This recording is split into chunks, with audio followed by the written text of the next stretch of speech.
You've seen equipment decks before, but what if every time one of your equipped creatures attacked, it cost more equipment for free? That's exactly what Nahiri Forged in Fury does best, and when the equipment start attacking, your opponents start cracking. Hey everyone, I'm Philharmonicon and welcome back to the channel. Today we're looking at a super unique equipment commander, because this isn't your typical Voltron strategy where you stack everything onto one creature and go for the one-shot. No, we're going wide, and the wider we go, the more cards we see, and the more chaos we create. It's Nahiri, Forged in Fury, and if you enjoy equipment that come in with their own bodies, impulse drawing a ton of cards, and casting equipment for free, this deck is for you. Nahiri is a 5/4 core artificer for 6 mana, 4 colorless, 1 red, and 1 white. But she has affinity for equipment, meaning she costs 1 less for each equipment you control. And then we have the ability that makes the whole deck tick. Whenever an equipped creature you control attacks, you exile the top card of your library. You may play that card this turn, and if it's an equipment, you can cast it for free. So, what that means is, Nahiri doesn't just reward you for having equipment, she rewards you for having lots of equipped creatures. Right away, you're never actually going to pay 6 mana for her, and every single equipped attacker becomes card advantage. And this deck is built to fully abuse that. We're not just equipping creatures, we're playing equipment that bring in their own creatures with them. The game plan here is honestly pretty straightforward. First, we play equipment early to start reducing Nahiri's casting cost. Then, we drop Nahiri and start attacking with equipped creatures, drawing cards, and casting even more equipment for free. And finally, we snowball completely out of control and win through combat. Now, this is where the deck really shines. Equipment that enter the battlefield already attached to a creature are perfect here. They immediately give you more bodies, which means more triggers. We'll see 3 main mechanics here: Living Weapon, Formidin, and Job Select. Bladehold Warwith comes in as a 2/2. The equipment grants double strike, and it even reduces your other equip costs. Nettlecyst gets massive quickly, scaling with all your artifacts and enchantments, which should be plenty thanks to casting equipment for free. Machinist's Arsenal is basically a bigger, upgraded version of Nettlecyst that scales twice as fast. Then you've got absolute haymakers like Cauldron Complete, which just turns anything into a nightmare. Huge stats, lots of keywords, and exile on damage.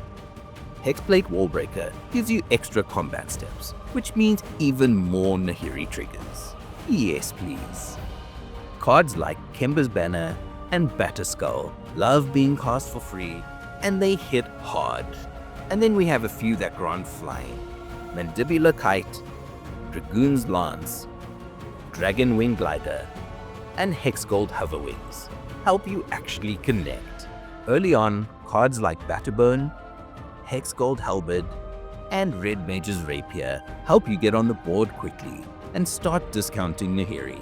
Rapier in particular can get scary fast since you're constantly casting non-creature spells. And then there's Scytheclaw. Someone's life total is getting cut in half. Now, for the equipment that don't enter attached to their own bodies, Bloodforged Battle-Axe is just absurd. It copies itself every time you deal combat damage with it, and that scales very quickly. Masterwork of Ingenuity becomes the best equipment on the battlefield for just 1 mana. Hammer of Nazahn grants the equipped creature +2/+0 and indestructible. And whenever one of your equipment enter the battlefield, you can attach it to a creature you control immediately. Embercleave finishes games. Discounts itself, explosive, and surprising. And then we've got equipment creatures like Rabbit Battery, Lizard Blades, and Cold Steel Kirin. They come down early as creatures and later become equipment, which is perfect flexibility. Now, let's talk about some cards that smooth things out. Brunhor Battlehammer is a powerhouse, buffing your creatures and making your first equip each turn free. Astor Bearer of Blades digs a few cards deep for an equipment and reduces equip costs across the board. Forge Anew gives you recursion and lets you equip at instant speed. which makes combat a nightmare for your opponents. Sigarda's Aid might be one of the strongest cards in the deck. Flash equipment and auto-equip, that's exactly what Nahiri wants. And Legion Leadership doubles as a land early and a combat trick later. Now, Nahiri gives us tons of impulse draw, but we still want cards in hand. Puresteel Paladin is absolutely insane here, draws cards and makes equipment costs free. Sram, Senior Edificer, does the same thing minus the equip cost, simple and effective.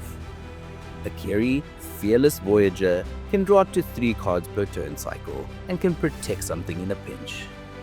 Glimmer Lens gives you extra value just for attacking. Jorkadine, First Gold Warden, and Wyleth, Soul of Steel, reward you for going wide and stacking equipments. Stonehaven Outfitter gives you card draw insurance when things die. And Ogre Head Helm lets you reload your hand when you deal combat damage to a player. We've also got some really clean interaction.